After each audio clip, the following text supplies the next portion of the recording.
நண்டு ஆம்லேட் பண்ணுறதுக்காக நண்டை ஃபஸ்ட்டு கிரேவி பண்ணிவிட்டு அதிலேருந்து ஃப்ளெஷ்ஷெல்லாம் தனியாக எடுத்து வச்சுக்கலாம். ஓடு இல்லாமல் பார்த்து எடுத்துக்கோங்க.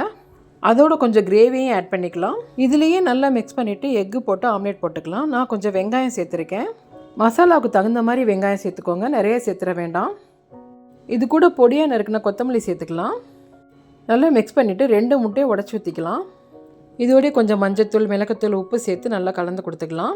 இப்போ எல்லாம் நல்லா கலந்துட்டு டேஸ்ட் பண்ணி பாருங்கள், உப்பு காரம்லாம் கரெக்டாக இருக்கான்னு. ஆனியன் மசாலாலாம் கொஞ்சம் அதிகமாக இருக்கிறதுனால இன்னொரு முட்டை உடச்சி ஊற்றிக்கிறேன். நல்லா கலந்து கொடுத்துட்டு தோசைக்கல்லில் ஆம்லேட் ஊற்றி எடுத்துக்கலாம். சிலருக்கு நண்டு பிரித்து சாப்பிட தெரியாது. அந்த மாதிரி உள்ளவங்களுக்கு, குழந்தைங்களுக்கெல்லாம் இந்த மாதிரி ஆம்லேட் போட்டு கொடுக்கலாம். ஓடு தட்டுப்படாது சாப்பிடும்போது. நண்டு மசாலா சும்மாவே டேஸ்ட்டாக இருக்கும். அதோடு இந்த எக் ஆம்லேட்டும் சேர்த்து போடும்போது ரொம்ப டேஸ்ட்டாக இருக்கும். மட்டன் கறி தோசை மாதிரி நண்டு ஆம்லேட் தோசையும் ரெடி பண்ணிடலாம். சூப்பர் டேஸ்ட்டாக இருக்கும். இது மாதிரி ரெடி பண்ணி கொடுத்தீங்கன்னா நண்டு சாப்பிட பிடிக்காதவங்க கூட கண்டிப்பாக சாப்பிடுவாங்க. நண்டில் கால்சியம் சத்து இருக்குது. கண்டிப்பாக நீங்கள் ட்ரை பண்ணி பார்த்துட்டு சாப்பிட்டு என்ஜாய் பண்ணுங்கள்.